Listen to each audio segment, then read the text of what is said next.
नमस्कार, आप देख रहे हैं 4 PM। मैं हूं आपके साथ सिमरन।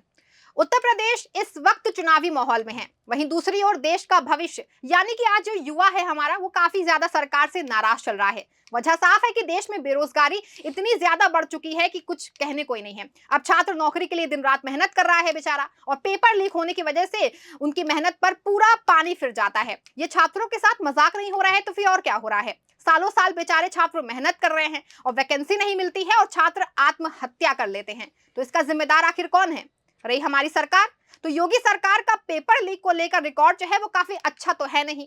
प्रयागराज में छात्र अपने हक के लिए आंदोलन कर रहे हैं, लेकिन उन पर लाठी चार्ज किया जा रहा है। सरकार हमेशा युवाओं के हित की बात करती है, लेकिन अब क्यों चुप्पी साधे हुए है? अब क्यों कुछ नहीं बोलती है सरकार? विपक्ष इस मुद्दे पर लगातार अपनी प्रतिक्रियाएं दे रहा है।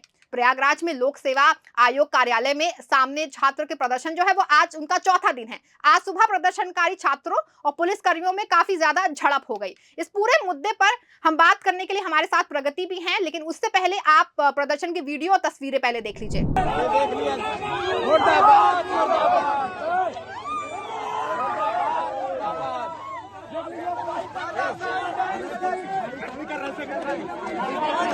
नहीं चलेगी, तानाशाही नहीं चलेगी, तानाशाही नहीं चलेगी।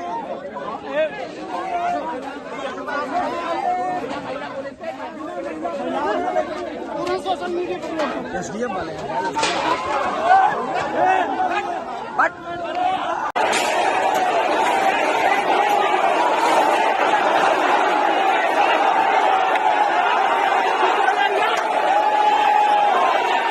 तो प्रगति, मेरा पहला सवाल आपसे ये है कि पीपीएससी 2 पाली में कराने का विरोध आज भी तेज है। छात्रों के आंदोलन का आज चौथा दिन है। अचानक ही छात्रों का जत्था जो है वो बैरिकेडिंग तोड़ते हुए आयोग की तरफ बढ़ने चला। वहां पर भारी संख्या में पुलिस और पीएससी के जवान तैनात थे।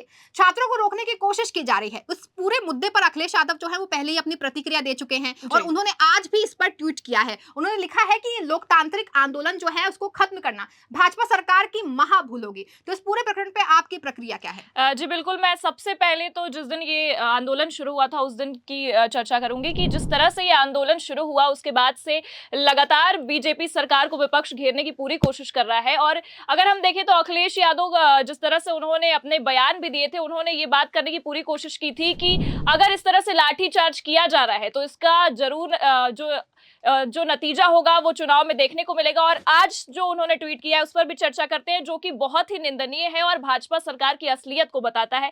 इसमें उन्होंने ट्वीट में लिखा है कि इलाहाबाद में एक आंदोलनकारी दिव्यांग छात्रा की बैसाखी पुलिस ले गई। जिस तरह से हम देख सकते हैं कि योगी की कानून व्यवस्था है, योगी सरकार में ये कानून व्यवस्था है कि अगर छात्र अपने हित की बात करते हैं तो उनसे उनकी बैसाखी भी छीन के ले जाई जाती है। और सबसे बड़ी बात कि भाजपा सरकार युवाओं के हित की बात करती है, लेकिन युवाओं के हित की यहाँ पर बात नजर नहीं आ रही है। अगर हम देखें तो जिस तरह से बार बार आंदोलन का चौथा दिन है और अपनी मांगों को लेकर बैरिकेडिंग तोड़कर आगे बढ़ना पड़ रहा है। अगर हम इस आंदोलन के पहले दिन की बात करें तो जिस तरह से लाठीचार्ज किया जा रहा था वो भी एक सरकार की नाकामी को दर्शाता है। लगातार पेपर लीक हो जाते हैं, कभी वैकेंसी नहीं आती। अगर हम टीचर्स की वैकेंसी की बात करें, सीटेट और टेट की, तो कितने सालों से बच्चे तैयारियां कर रहे हैं लेकिन अभी तक वैकेंसी नहीं आई है। और ये जो छात्र आंदोलन कर रहे हैं ये भी कहीं ना कहीं बीजेपी सरकार या कह ले कि डबल इंजन की सरकार की नाकामी को साफ साफ दर्शा रहा है। जी सिमरन। प्रगति, बिल्कुल सही कहा आपने।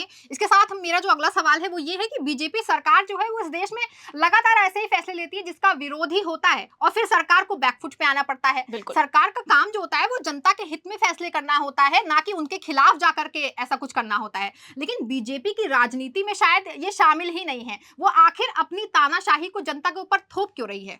बिल्कुल, अगर हम तानाशाही की बात करें तो बीजेपी एक ऐसी पार्टी बन चुकी है कि वो केवल अपनी जनता के ऊपर ही तानाशाही को नहीं थोप रही है। अगर हम बात करें जिस एनडीए की वो बात करती है सहयोगियों की, उन पर भी तानाशाही का ये माहौल दिख रहा है। और इस वक्त अगर हम बात करें कि बैकफुट पर क्यों आ रही है, तो बैकफुट पर आने का सबसे बड़ा रीजन यही है कि बार बार उन्होंने ऐसे आंदोलन देखते हुए, ऐसे जो कानून व्यवस्था निकाली गई, अगर हम कृषि कानून की बात करें तो उसमें भी जो नतीजा हुआ, जिस तरह से किसान सड़कों पर आ गए, आंदोलन किया, उस आंदोलन से कहीं ना कहीं बीजेपी को बैकफुट पर आना पड़ा।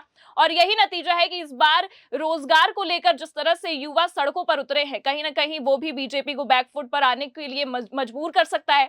क्योंकि लोकसभा चुनाव में जिस तरह से बीजेपी को हार मिली है उत्तर प्रदेश से, हम देख सकते हैं उत्तर प्रदेश को गढ़ माना गया था और उत्तर प्रदेश से इस तरह की नतीजे निकलकर पर सामने आना कहीं ना कहीं बहुत ठेस पहुंचाता है, और वही ठेस है जो लोकसभा चुनाव में देखने को मिला। और जिस तरह से अभी भी आंदोलन जारी है, और हम देख सकते हैं कि ये आंदोलन उपचुनाव के नतीजों में फेरबदल कर सकता है, संभावनाएं यही है, और जो आगामी विधानसभा चुनाव है उसमें भी कोई ना कोई असर डाल सकता है, इसलिए बैकफुट पर आना लाजमी है। तो प्रगति, छात्र जो है वो पिछले 4 दिनों से लोक सेवा आयोग के गेट नंबर 2 पे अपनी मांगों को हक धरना दे रहे हैं, लेकिन प्रशासन है कि छात्रों की बात को सुनने को एकदम तैयार नहीं है और शायद आगे भी ना सुने।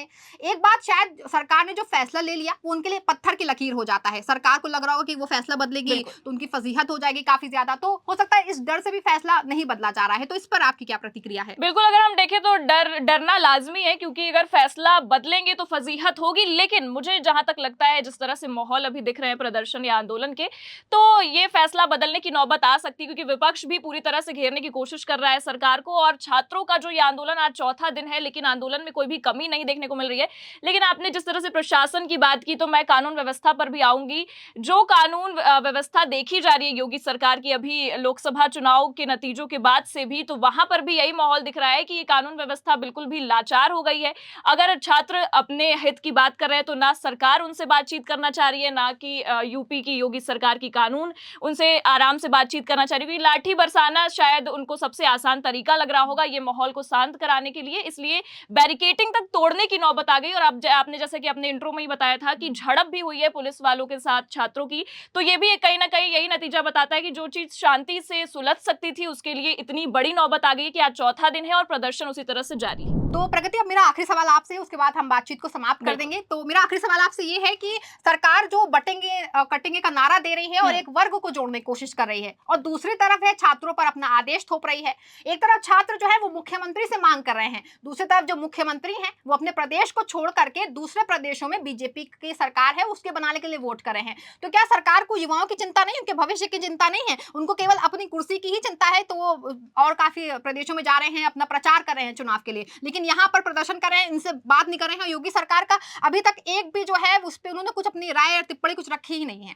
बिल्कुल, अगर हम देखें तो सत्ता की लालच इस वक्त बीजेपी में काफी देखने को मिल रही है। झारखंड, महाराष्ट्र में विधानसभा चुनाव है, वहां पर यूपी के मुख्यमंत्री को स्टार प्रचारक के रूप में उतारा जा रहा है। लेकिन अगर हम बात करें महाराष्ट्र और झारखंड में देखने की, जनता को साधने की बात, लेकिन यूपी में ही जनता को नहीं साध पा रहे, क्योंकि अगर जनता को साध पाते तो ये नौबत नहीं आती। और ये नौबत अगर आ रही है, सड़कों पर छात्र इतने जत्थे के साथ उतर रहे हैं, तो कहीं ना कहीं ये लाचार व्यवस्था है। अगर हम देखें तो सरकार की ये नाकामी ही है। जिस तरह से देख सकते हैं कि बार बार अगर रोजगार को लेकर ही मुद्दा उठ रहा है और सड़कों पर उतर आ रहे हैं युवा, और अगर आप युवाओं के बीच भी जाइए यूपी में, तो वो भी यही चीज बोलते हैं कि हमें मंदिर या मस्जिद को लेकर नहीं लड़ाई करनी है। जिस तरह से ये लड़ाई करवाते हैं, या हम कह ले कि बटेंगे और कटेंगे जैसे नारे दे रहे हैं, अगर हिंसा फैलाने की कोशिश हो रही है, जैसे कि विपक्ष कहता है, ये हमारा कहना नहीं है, लेकिन विपक्ष बार बार यही कह रहा है कि ये हिंसा फैलाने की कोशिश कर रहे हैं, तो जो यहाँ के युवा हैं, यूपी के युवा कह ले या फिर देश के युवा, बिल्कुल भी इसका समर्थन नहीं कर रहे हैं, क्योंकि उन्हें केवल रोजगार की तलाश है, जो कि